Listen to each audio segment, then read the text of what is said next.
Saturday night in Death Valley this weekend. Not looking like the weather's going to be the best, but we'll see what Death Valley looks like on Saturday night as we are joined by our very, very good friend, Mr. Glen West from 247 Sports. Glen, good morning. Thank you for joining us. Hey guys, how you doing? Oh, we're doing great. How are you?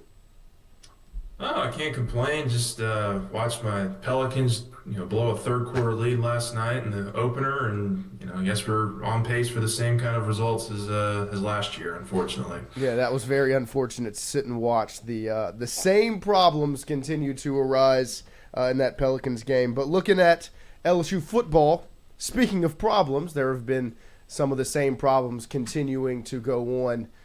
One of them being mobile quarterbacks. Diego Pavia looked extremely comfortable and obviously was really one of the, if not the main reason they were able to take down LSU in Nashville. When you look ahead to this Saturday, Marcel Reed across the line of scrimmage and some of the struggles he can cause, what is your outlook on the matchup between this LSU defense and Marcel Reed on Saturday?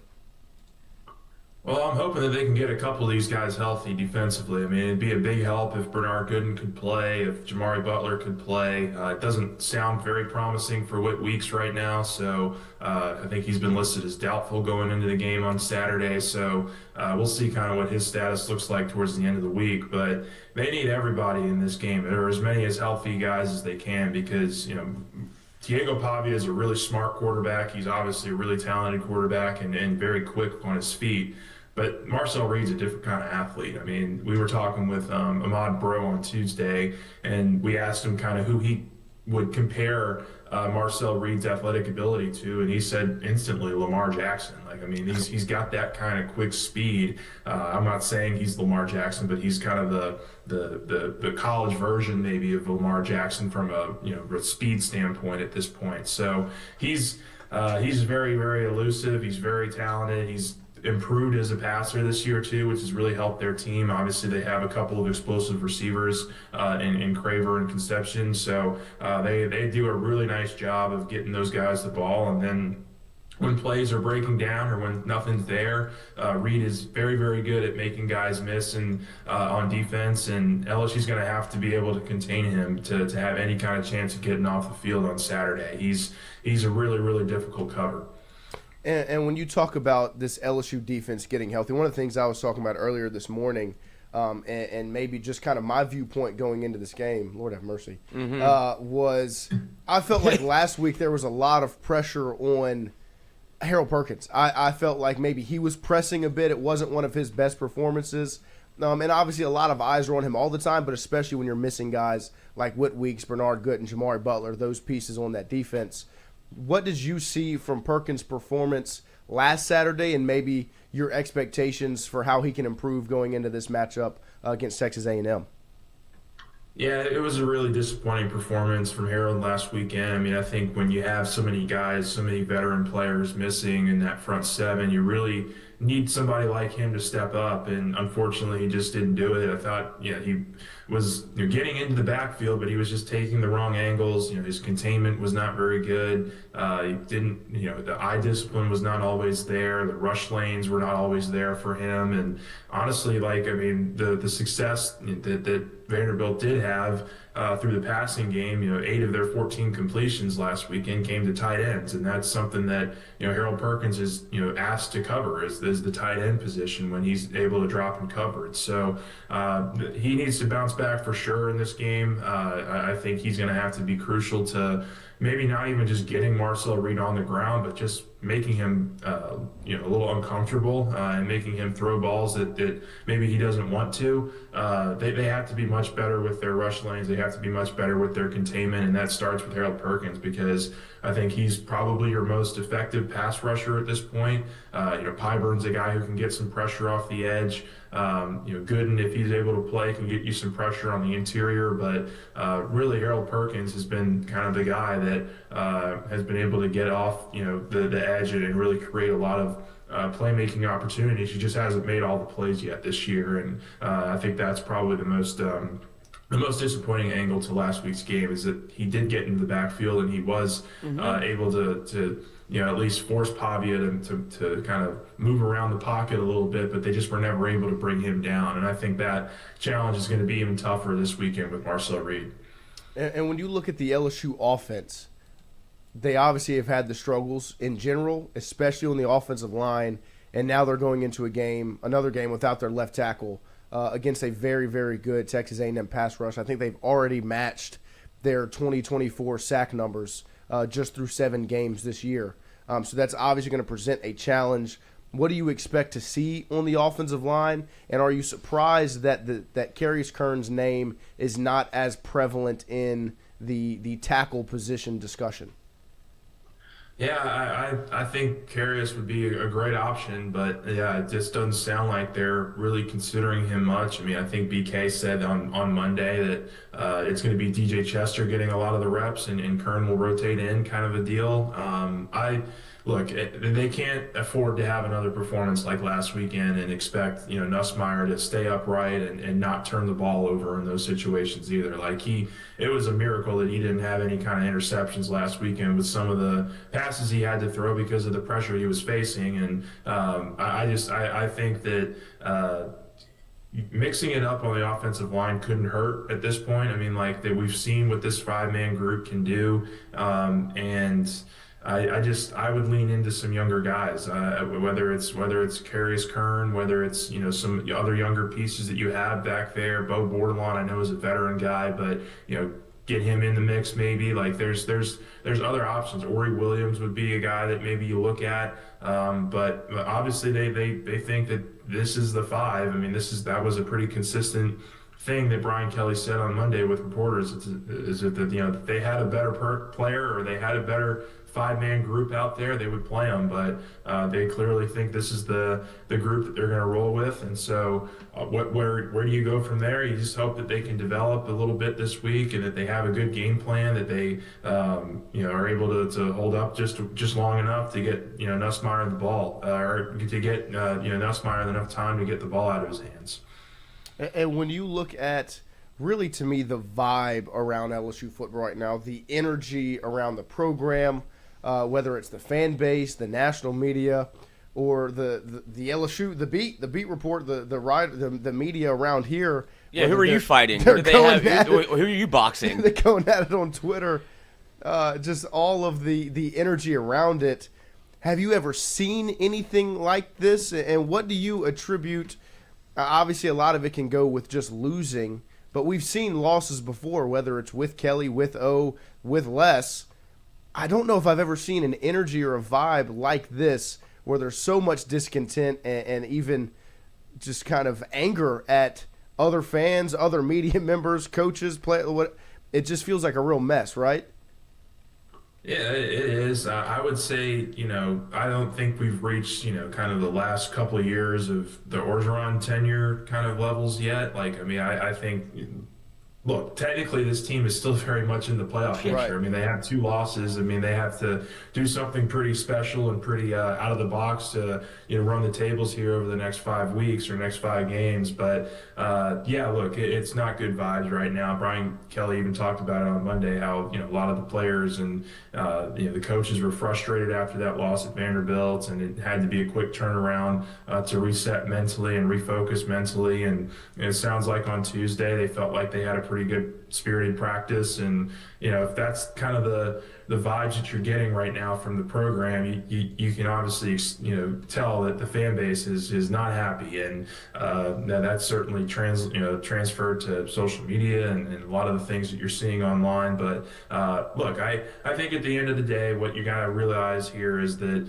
LSU's in a position where I don't think that they can make the moves that most fans want. And so what is the next step there over the next 5, 6 games? I think that LSU has to figure out what kind of impact or what kind of serious changes they want to make with this offensive staff. I think that's where you go That's where my mind goes, at least, is like where do you start on the offensive staff? Where do you finish? And just kind of what does that look like? Because at the end of the day, I mean, unless something really, really bad happens over the next 5 games and they just implode and, they lose the locker room and things of that nature, I don't expect Brian Kelly to get fired. And I know that's, what a lot of the sentiment is online right now, but I don't personally see that happening. What are your guys' thoughts on that?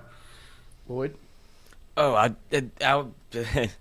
asked this to Noah earlier in the show where I said, because of the temperature around Brian Kelly, what it is, I said, if LSU did have the money, do you think that he would be gone? He unequivocally said yes. And I think that's the frustration maybe in all of this is that Brian Kelly and the fact that you feel kind of, from the fan base's perspective, they feel stuck with him. And you haven't seen anything really change. You've seen the same Brian Kelly, the word salad that you get every press conference, and I think people are tired of being told we got to fix it. All of this is correctable, and all the same buzzwords that he says, and people are just they're tired of honestly tired of hearing him talk. And I don't think there's anything they can do about it. I think the biggest indictment you can have on Brian Kelly right now is that he was billed as a guy that would be able to bring in the right kind of coaching staff and the right kind of pieces to make this thing look respectable for a large chunk of seasons. And here we are 4 years into this thing, and he's already had to replace an entire defensive staff, and he's looking like he's going to have to replace a good chunk of this offensive staff after this year if this continues to trend the way that it is. So that was his thing. Like, he was billed as this CEO type of coach. This coach is going to be able to, put the right kind of pieces around the players to get the most out of them. And we just haven't seen it. We haven't seen the offensive line talent behind a lot of those guys that were drafted last year develop into what they needed to be this year. Certainly the offense has taken a giant step back from even a year ago, and there's just not a whole lot of room to see where you could, realistically improve at this point in the season. So I think that's probably the biggest thing for me is looking at kind of the coaching hires and how so much of it has gone off the rails here the first 4 years, and just how they're going to have to plan on trying to fix it here in the off season. And that's again, because it feels like the same song and dance where it's not Brian Kelly, it's all the pieces around him. It's like, you're the one that did that too. So I think that's part of the front. Yeah. So at some point, you're going to have to be able to say, maybe it's not everybody else. You can point to one person, and I think that's the frustration. And I honestly do think you talked about maybe if it goes one way and goes off the rails, I think there's some people that want that to happen. Yeah. You've lost the fan base. There's certainly some guys on our message board that feel that way. Yeah. We got a very passionate message board over at Go 24/7, and we're hearing it every single day, every hour really, about how I think there's a large portion of the fan base that's kind of done with this era already, and it's hard to knock them right now because there's certainly no evidence that LSU can kind of be that season-long kind of team that can get into that playoff contention. And so I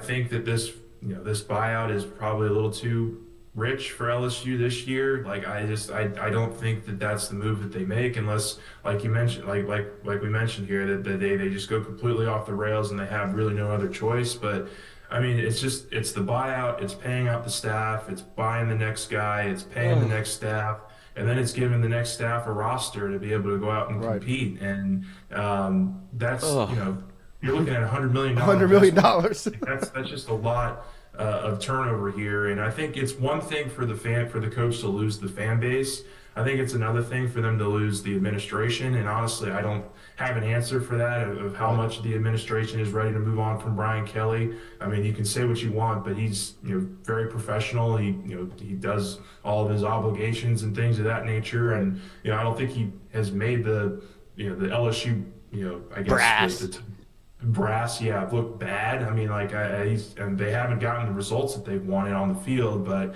I just think it's such a huge investment to move on just 4 years in with that contract and that buyout that Right. you just have to go to the next thing. And what's the next thing? Well, the offense has really struggled this year, so you got to make the changes there. You got to bring in new personnel. You got to bring in probably a new quarterback and new offensive linemen, and that's going to be a whole nother part of this. The investment piece to that is how much are they able to wrangle up the donor base this offseason to go get the players that they need to rapidly improve offensively? So there's a lot of questions here, and honestly, how these next 5 weeks play out is going to be the ultimate telltale sign. I don't have a crystal ball for that, but when you look ahead, you look at the offseason, I think there's going to be change coming for sure. Yeah, and you bring up the next 5 weeks, and we'll start with just this Saturday because I think this Saturday, and we've said it every week, I think the last 2 times we've had you on ahead of South Carolina and Vanderbilt, where it's another week where you're going into it and there's so much pressure on this football game because really, from a national media perspective, the narrative can be flipped from one week to the next. If you take care of business in Death Valley and you beat the number 3 team in the country, it's back to, well, LSU might still be a player. They're going into the bye week before they play Alabama and Tuscaloosa. If they can that, and get things figured out, they can be really competitive. So once again, there's a lot of pressure put on this game, and I think this is a really good opportunity for LSU and the program to show that it's bigger than just whoever's in charge, because that's been my viewpoint, excuse me, of LSU, is that the program, the 3 letters, the 2 colors is always bigger than just one person, whether that's the head coach or an OC or whoever. LSU is bigger and greater than that. And this Saturday feels to me like an opportunity to go out and show that. Texas A&M hasn't beat LSU in Baton Rouge since being in the SEC. I think 1994 was the last time the Aggies won in Baton Rouge. And so history tells you A&M doesn't beat LSU in Death Valley. And so once again, this is an opportunity to show that LSU is still LSU, even though the guy in charge maybe doesn't seem that way. Is that how you feel about this Saturday?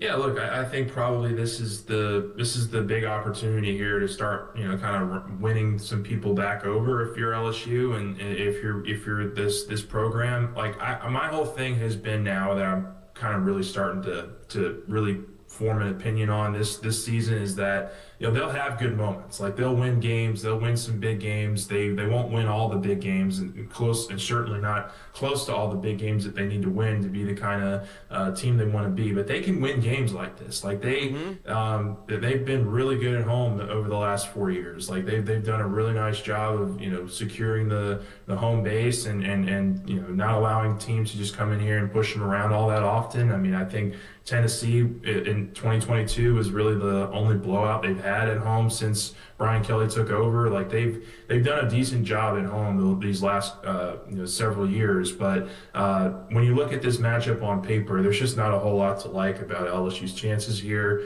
I think when you're trying to make the case for LSU this weekend and you're going to, well, maybe they can lean on the home crowd a little bit, or maybe they can rise to the occasion kind of thing. That just kind of tells you like where we're at right now. And going into the season, we thought this is going to be a group that could compete week in and week out, and that they would have these explosive plays offensively, and that they could get into the backfield and make plays. And look, I also want to say like the defense last week, I don't think is what we see for the next 5 weeks. If it is, then LSU's in real trouble. But that was really the only time this year where I think LSU has been pushed around defensively, and it's going to be a big test for Blake Baker and those guys in the front 7 in particular, especially if Weeks can't play and they're down a couple of these starters again. But I expect the defense to be a little bit better this weekend, but it really just comes back to the offense for me, and right now there's just not a whole lot of optimism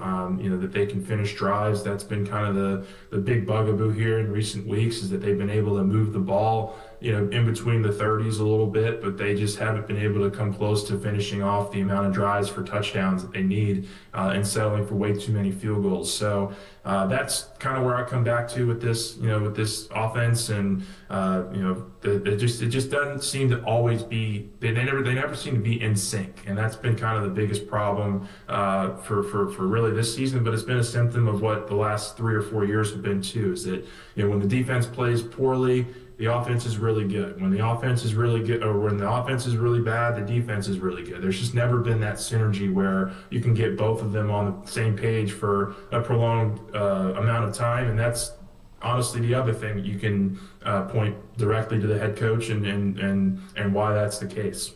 And what I'll ask you with you obviously looking at this game this Saturday as a very tough task for LSU to win, which it is. If LSU does lose and get their third loss, which in turn would essentially mean the playoff hopes are essentially dead. You are that would be 2 straight losses.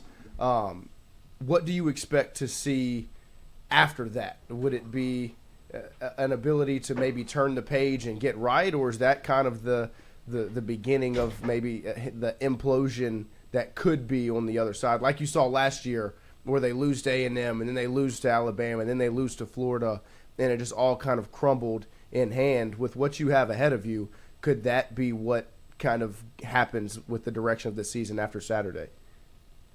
Yeah, I think everything's on the table, honestly, in terms of just what happens this weekend. Like, I think how they look and how they perform, what kind of energy and effort that they're playing with is going to tell us a lot about what the next, several games are going to look like after that. I honestly don't have a good answer to that question, man, because you don't want to look that far ahead, because if you're constantly writing about just, the negative points of this program right now, it's just not it's not something you really want to look forward to. So I think for me, like, what I just want to see is this team come out and play smart and play more physical. If you can do that, like I think at this point we are where we are with this group in terms of what we know, what they can be and what they can't be. I just want to see this team play with some physicality, with some heart, with some passion. And I'm not saying that they're not playing with passion. They're just not playing smart all the time. Right. Like that's kind of the big thing with this group right now, is that they make these mistakes and they're just not able to overcome them. They just don't have the talent or the consistency right now to overcome some of the mistakes they're making. And I don't have a whole lot of optimism for this weekend, but I do think that this is a game here where LSU has to come out and show that they can be an aggressor against an opponent. And we'll see if they can get up for this matchup. This is obviously their biggest home game of the year by far, and they're going to have to play an A+ game on both sides of the ball to have a chance of getting this done. What do you think adds more pressure to this season, or maybe more of the disappointment to the season? Is it the fact that you went out and spent the money over the offseason to get the players and had, like BK said, the most talented roster, or is it the fact that the rest of the country also seems to be having issues and it almost feels like it's a wide open season to go out and make something happen? Which one of those two factors weighs the most, or is it both? I think it's probably a little bit of both, but if you're asking me to choose one, I would go to just just how much the message was in the offseason that, like, this was their year because of all the investment that they had poured into the personnel department, and just getting the right pieces on defense and and theoretically on offense too. Like, they went out and they spent a bunch of money to get Barryon Brown and Nick Anderson and Braylon Moore and Josh Thompson. Like, all those guys were billed as Bauer Sharp as really high impact players that they were going to be able to utilize this 2025 season. And we haven't seen that translate. I mean, the Monster Delane edition has been probably one of the best of the Brian Kelly era. He's looking to be a first round pick. I think A.J. Halsey and Tamarcus Cooley have been really solid additions. Bernard Gooden's been a really good addition. But you can poke holes in every other one that they've made, this last offseason. Like, I think that there was a lot of swings and there have been some misses, and probably more misses than they probably thought going into the year. So I think that's probably the biggest disappointment when you're asking between the two. But certainly there's there's been opportunity. Like the SEC's just been beating up on each other now. I mean, A&M's really the only team that hasn't had any blemishes yet, and they've got a pretty tricky schedule down the stretch too. Like there's I think the days of seeing your one loss, your no loss kind of SEC team are going to be few and far between going into the postseason. So yeah, it's a giant missed opportunity, and we knew that coming into the season that if LSU didn't reach their goals, it was going to be looked at as a massive failure, and that's what it's looking like right now. Yep. You say that, and it just makes me it begs the question: have you ever seen this much consternation around a 2-loss team that's lost by a combined 12 points? Yeah, I mean, look, that's the thing. Yeah, they've won every single game this year. Like they've had opportunities to win both of those games at Ole Miss and at Vanderbilt that they have just feels like you should have won way too much. And I think that this team is more talented than maybe what they've shown, but I think that also comes back to coaching, right, and not being able to get the most out of the talent that you have. So look, there's a lot of things that we can talk about in the off season, but absolutely, like if you look at this group right now, there's a lot of improvement that needs to be taking place, and we haven't seen it, over the course of this 6-week stretch to really, make you believe that this is a group that's capable of doing the impossible here. And it's going to have to start this weekend and with a solid performance. But I don't know what you guys are thinking, but I just don't see it right now. If LSU runs the table and wins a national championship from this point, I'll color be shocked. But Brian Kelly would be able to go to every press conference ever. We'd never have to he wouldn't have to try ever again. He'd just be like, look what I got you, you're one. But just to where we are, because the roster, you have the talent. Look, there's an extreme case here, right? The extreme case on the negative side is that LSU loses and they keep dropping all these games, and the program's in a really bad spot, and you have to move on from Brian Kelly. Or you run the tables here, you win the next 5 games, you win the SEC championship, you go win a national championship, and then maybe Brian Kelly leaves just gets an extension. Retire, right? There you go. Off into the sunset. So those are the 2 extremes here, and we got to figure out which one, where in the middle maybe it kind of comes together. Is there any I've heard this theory of him maybe taking not the entire buyout if it does go a little bit more south. Derek Carr, the situation. Yeah, the Derek Carr situation. Like, you're not a fit, I'm not a fit, we don't really like each other. Like, what if I just take $20 million to walk away and I'll retire? Yeah, I haven't heard much on that front. Like, I'd hate to come out here and speculate on anything with that regard. But yeah, a total hypothetical. It's a total. Okay, if it's a hypothetical, then yeah, I think it's possible. Look, I mean, they do it in the pros all the time, with players and honestly, I think with coaches too. Like if you're ready to kind of move on, ready to retire, then I'm sure there can be some kind of middle ground that's met there. But I mean, look, if I was making $10 million a year as a head coach, I certainly wouldn't be looking to leave. Get less, I would play out the rest of that contract no matter what. So I don't know. We'll see what happens, but I that's pretty much my thought on that. Yeah. Well, we appreciate you, Glenn. Thank you for joining us. All the insight and discussion. We'll talk to you again soon. Enjoy the weekend. Yeah. Thanks, guys. Appreciate you. Thank you. There he is, Glenn.